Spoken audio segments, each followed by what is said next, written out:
Oh, this is in the Slater matter in regard to counsel. State your appearance. Good morning, Your Honor. Tiffany Hughes, P79762. All right. Ms. Hughes, and just so that we're clear on the record, this was a show cause hearing originally set by the court regarding your failure to appear for Mr. Slater's preliminary examination. I further indicated to you that it was troublesome for the court that this got sat, and that at the time that it was sat, court is aware that you knew that you had taken employment elsewhere, and that Mr. Slater then appeared for a preliminary examination, in effect with not, I won't say without counsel, but without counsel that was ready to proceed regarding his statutory right to have that hearing. Further,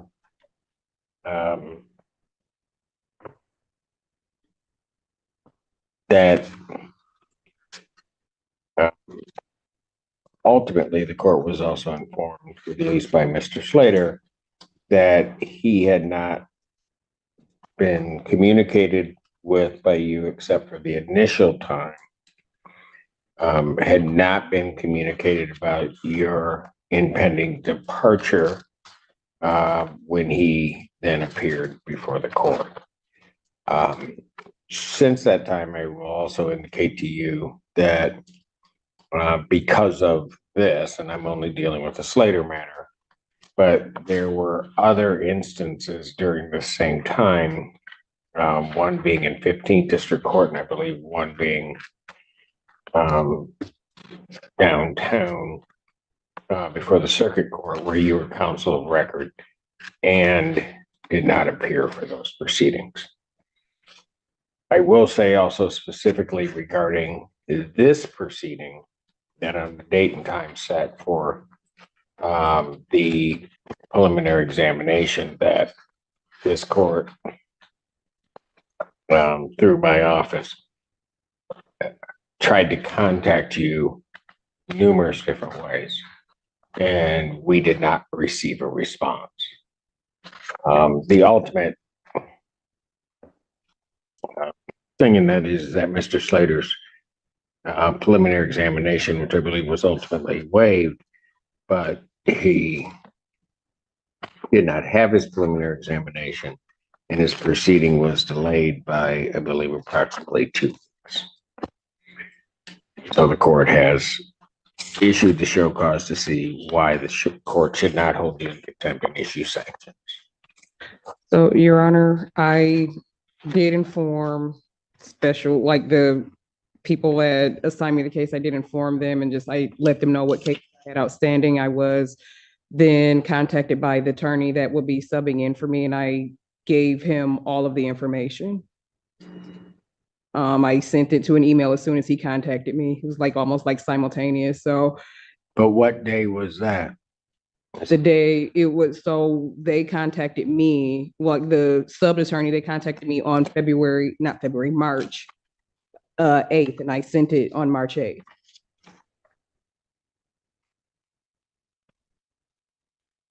Substitution attorney was Bernstein. Yes. And I sent him all of the discovery, everything that I had on Slater. And beforehand, I went to the special counsel office, and I just gave them a list of everything that I had outstanding. But counsel, that your obligations under the court rule are to still appear. I mean, because the preliminary examination said that was on the March 8th. That was a Friday. Preliminary examination was set that Tuesday for Mr. Slater, and Mr. Slater had not been informed when you were doing all of this. And then I spoke with I spoke with his mother, and I informed her, and then I gave her the new attorney's information with Mr. Slater's mother.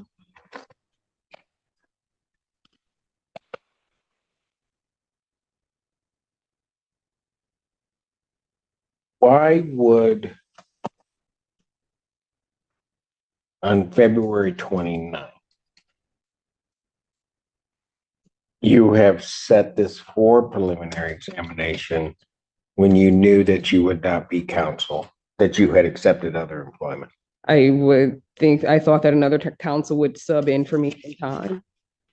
Because like I said, I informed special counsel who assigns this, I informed them, so I thought that another On what attorney. day did you inform them? This was February 22nd, I believe, February 22nd, I believe.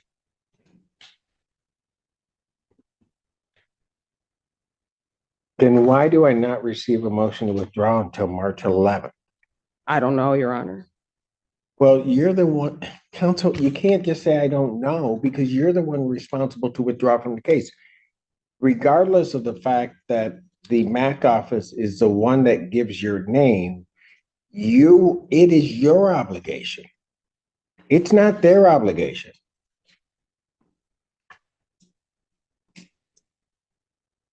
You would agree with that. I mean, you're the attorney of record. Understandable.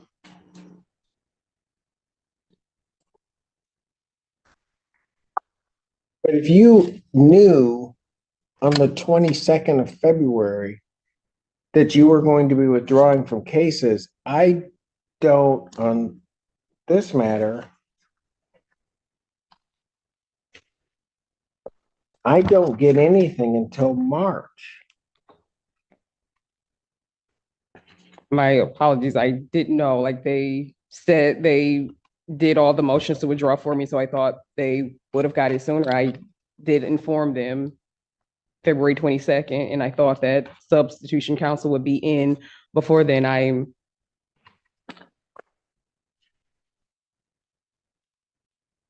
Ms. Hughes, if that's true, then why on February 29th, this would have been a week after, do you appear and set the case for preliminary examination?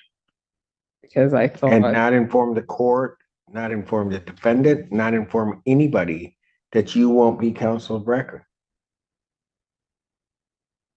Again, I thought that it would be substitution counsel, so I really thought that it would be, so a counsel would be substituted in, and that's. That doesn't even make any sense, Ms. Hughes. If on the 22nd of February, you know, and you say you informed them of that, you appear on the 29th of February, do not do anything to withdraw, do not do anything to place your client in a position where they're not worse off. You indeed, what you do is you set him for preliminary examination at a time you know you're not going to be counsel. So that doesn't even make any, what you're telling me doesn't make any sense.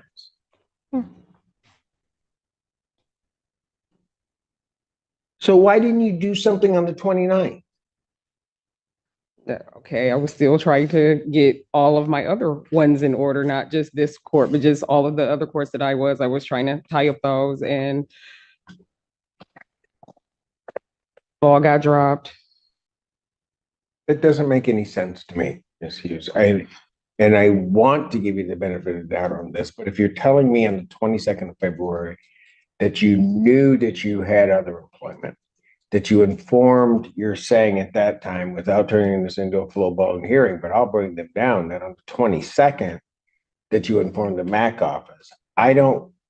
You appeared then on Mr. Slater's case on the 29th, set it for a preliminary examination, say nothing to the court, nothing to Mr. Slater, or anyone that you will not be the one handling the preliminary examination. You are still the attorney of record. The 12th comes along, because that's the date it got set for. For March 12th, you do not appear on March 12th. We sent you various communications during that day. You didn't appear before the court on the 12th and just did nothing. In fact, counsel, you don't know on the 12th that other counsel has been appointed to represent him. I did know on the 12th, I sent the other counsel the info on the A. So it was my understanding that was his other counsel. If he communicated me and asked me for the discovery, you are not released from an obligation until the court releases you. You do know that, don't you? yes, and I thought that with him calling me and informing me that I was released. My apologies, the ball got dropped. The ball didn't get dropped. I don't have an order even to sign if I wanted to. But I don't even get an order to me that I eventually signed until, which is your obligation to withdraw, not the MAC office obligation to withdraw. I don't get an order until the 12th, the date of his prelim. And then they have to adjourn the proceeding out.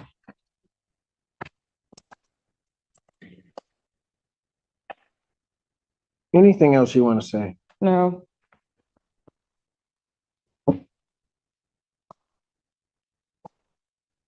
And Ms. Hughes, I'm just going to let you know, I don't appreciate also that when my staff reaches out to you, when this court reaches out to you, irrespective of anybody else, we got no response from you. None. We sent emails, we made phone calls. I didn't get a phone call. We did not get a response.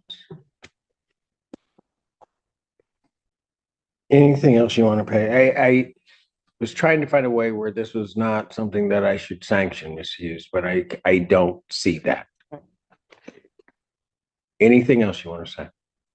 Nothing further. I'm going to sanction you to $500. That's to be paid to the court. When can you get that paid to the court? In about 2 months. Pardon? I'm going to need about 2 months. Is that something I can pay online or? You'll have to ask the clerks up front.